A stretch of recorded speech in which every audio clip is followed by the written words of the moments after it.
event in the UFC before, but this one feels a little bit bigger. I mean, you're the marquee, you're the guy on the left side of the poster. To you, does this feel like a bigger than usual opportunity here, like kind of like a showcase fight, so to speak? No, they're all big. Every time I step in there, it's a big moment opportunity for me. This one, where the main event is great. It's good to have this opportunity in front of me. But Dan Ige, tough opponent. It's my time. I'm gonna go and get the job done come Wednesday. How nice is it not to have to wait? I mean, you went through a bunch of fight cancellations for the Stevens fight, and now you get a quick turnaround. Nothing goes wrong. You have the opponent in front of you that you signed up to fight originally. How nice is that? It's crazy when that happens, huh? Yeah, last one was like a 5-month camp, three shows turnover, and yeah, definitely it's nice to have one quick turnaround. There's pros and cons to each. We were able to really dial in for Jeremy, and I felt like by the time I got in there, it was just ready to go. And it's a nice change of pace to get a quick turnaround and have him show up and do his part. Now let's just see, which he should make weight, but that's the last of it. For sure, man. And coming along with the big fights, you get bigger contracts. You just re-signed with the UFC. How happy were you with that deal and to be able to extend with them for a bunch more fights? Yeah, I'm really happy. My manager Tyson Chartier set that up, and here we are, 6-fight opportunity, and it's always just the next fight ahead of me. And right now, it's all Dan Ige, and just gonna go out and show why I'm one of the best in the division. For sure, man. And I wanted to get your thoughts too. Obviously you're out there doing your thing, preparing, but I don't know if you had a chance to watch the title fight in your division over the weekend. What were your thoughts on it if you did check it out, and did you agree with the decision? I thought I thought Max might have won it, but it was close, man. In that third round, I have to rewatch it to really get my opinion, but it was very close. I think if you scored it as one whole round, one big fight instead of each individual round, I think you got to give it a Max. He controlled the cage the whole fight, dropped him twice in the dropped him once in the first round, once in the second round. I think if you look at the fight as just a one big whole, I think Max might have won it, but scoring is the way it is, and the result happened the way it did. Last question for me. If you go out there and you get the W, where do you think a win puts you in the division? Obviously, you're going to be in the title conversation there, but give me your take on that. It's just a big win over Dan Ige, puts me one step closer to ultimately becoming the champion of the UFC in the featherweight division. So that's my goal: bring that belt back home to Boston, and a win over Dan Ige is just a step in the right direction. Appreciate the time, Calvin. Good luck, man. Thanks, Nolan.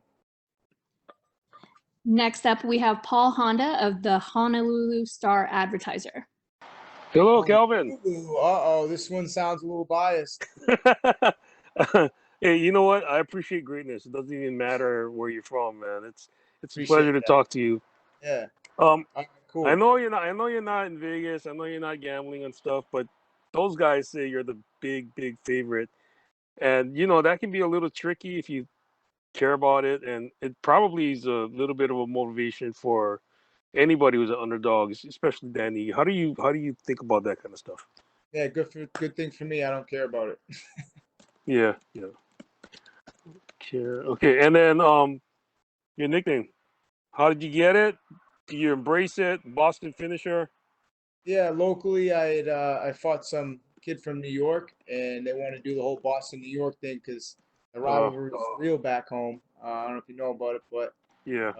yeah. So the promoter just kind of hyping it up. They called me the Boston finisher, and it stuck for a while, and might have been on its way out the door if I hadn't gotten finished in Boston. So my manager said, he said, if I don't get a finish, man, they're gonna call you the Boston Decisionator.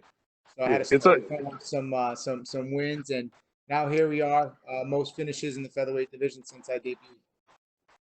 It's interesting too. Your background as a wrestler.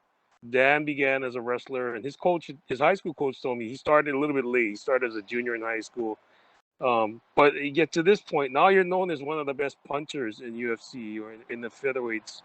Can you describe what that process is like to go from wrestling to becoming a great puncher? And do you still have some of that stuff in your bag of tools that might show up on Wednesday? Yeah, definitely.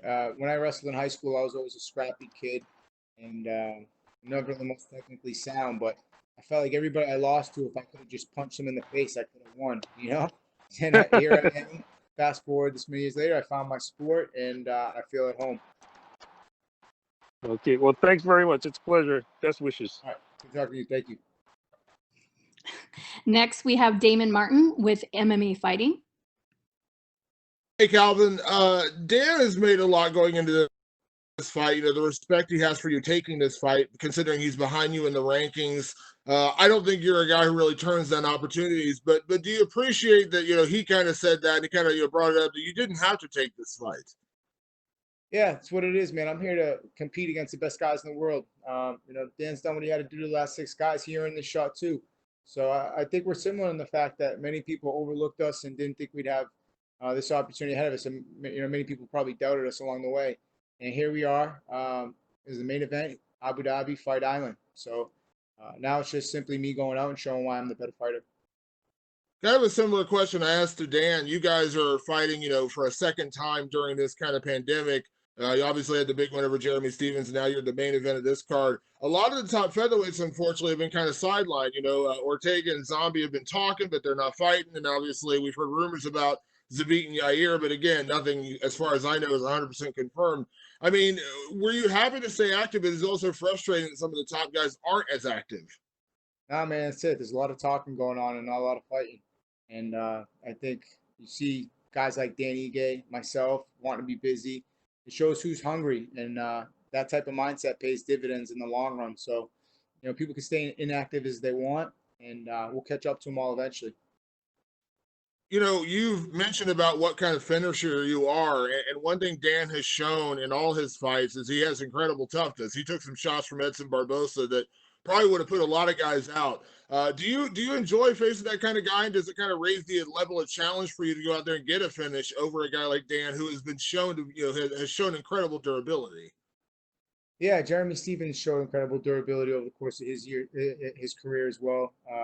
But I just take what these guys give me. I go out and fight like I fight, and finishes come. I try not to force them, and just my style of fighting.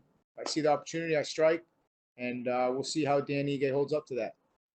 And last question for me. Again, you're not looking past this fight. I'm not looking past this fight. But if everything goes well for you on Wednesday night, do you want to stay active? And if those guys are out there and they're not fighting, is that kind of the hope? And maybe get that rematch with Zabit in a main event again, 5 rounds this time, something like that. Like, is that kind of the idea? Would you like to have a very busy schedule, assuming everything goes well for you this weekend or this Wednesday?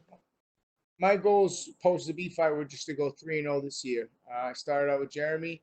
I have an opportunity with me on Dan Ige. So the quick turnaround kind of got me right back on pace with my goals this year. And, with shit, my bad. What is it? I'm sorry. You said 3-0. It's all good. Fuck me. with the activity, in terms of accountability. I don't care who is next, man. Whoever gets me to that belt, that's the ultimate goal. We want to bring that belt home back to Boston, and win over Dan Ige puts me right back in that mix. And these guys can sit all on the sidelines all they want, but not me. I mean, I choose to stay busy, and these guys all have to deal with me eventually once they sign that contract. Thanks, Calvin. Yep. Thanks. Next, we have Gabriel Gonzalez with Cage Side Press. Hey, Calvin, fighting in May in Jacksonville with everything that happened, what do you take most from that experience going into Fight Island in terms of the testing and the quarantine, etc.? I just think that the UFC is doing a better job at how they're going through their processes. May 9th was their first event, and they did as best as they could, but I think they've tightened up every show, and out here in Abu Dhabi, things protocols are everyone's really safe, and they're going the extra mile. So that's really the main takeaway. Other than that, from a fight standpoint, I'm on to Dan Ige, and everything that happened in May is done. And I have a fight this Wednesday, and has my full attention. So I'm focused on Dan Ige and taking him out. Over here, everyone's talking about the NBA bubble as other sports come back. Can you talk about what's life like inside the UFC bubble for a fighter? Pretty similar, man. But fighters, they constantly diet and deal with the different food and I feel like the NBA guys, you go in the locker room at halftime, they got like a green room every night they play basketball. So, they're probably a little more shell shocked to it than we are. But the quarantining we're all gonna deal with it, man. It's a new normal for everybody. But I'm just happy to be out of quarantine for the 40-hour window. I was able to see the island for a little bit, and now weight cut tomorrow, fight day Thursday morning here in Abu Dhabi, and I couldn't be more ready to go. You go out there, you get a big victory, but you guys are in this bubble where everything is closed. Have you thought about, how to even celebrate under the circumstances? Yeah, I'm gonna celebrate by going home, getting back to work on a full belly. That's it. Nothing changes. There ain't nothing else to do, like you said. I just stay in the gym, and I'll just be doing it with a full stomach. Hey, thanks, Calvin. Thank you. Next, we have Somik Dara from Sportskeeda. Hey Calvin, hope you're doing good, buddy. Thanks, doing well. So first thing I want to ask was, in your last fight at UFC 249, you knocked out Jeremy Stephens. And looking back on that fight, would you consider that as one of the most important victories of your career so far? I think my most important one right now is my next one, and Dan Ige. That was a good win, but it's just a small checkpoint in where I see myself in the division.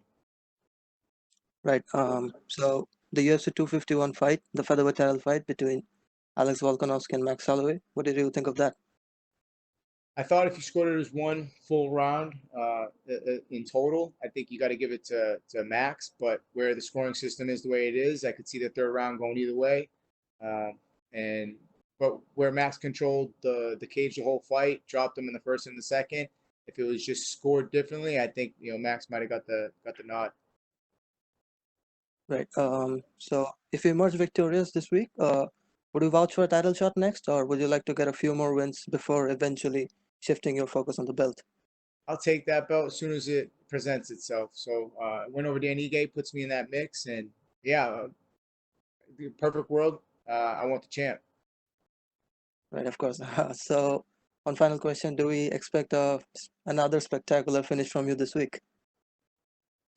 I'll let the fans, decide what they think I'm going to do. I'm going to go out there, just be me, and the finish will come on its own. Right. Thank you so much, and good luck for the fight. Thank you. Next up, we have Augusto Germanez Gay from Somos MMA. Hi, Calvin. How are you? Good, thanks. My first question is there anything about this different fight week that affects your preparation? I mean, the fact you have to stay in your rooms doing the quarantine, the tests, does all that affect you?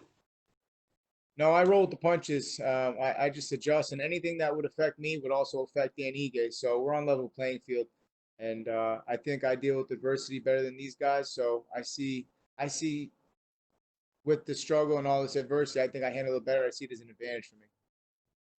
And in your opinion, which is the craziest thing about all this fight week? The travel, the COVID test, the quarantine? What is it? Craziest thing this week, I don't know. The plane ride here was kind of nice. It was like I was laying flat in the bed. Service was great on the plane. Just couldn't really order all the shit off the menu I wanted to. So I'm hoping to do that on my way home. And well, talking about the fight, how do you imagine it? Where are going to be the keys for your victory? Just got to go out and fight like I can, and I'm gonna look for the finish the whole time, like I always do. And Danny gets a tough competitor, supposed to be durable, and we'll see how he holds up to the shots. And do you think that the time difference will be a factor on the fight? No, and if it is, it's going to be a factor for him as well. If anything, it's better for me the way the timings worked out. But I don't get lost in that stuff. When we step in that octagon, it's just going to be simply who's the better fighter, and I'll get my hand raised at the end of the day.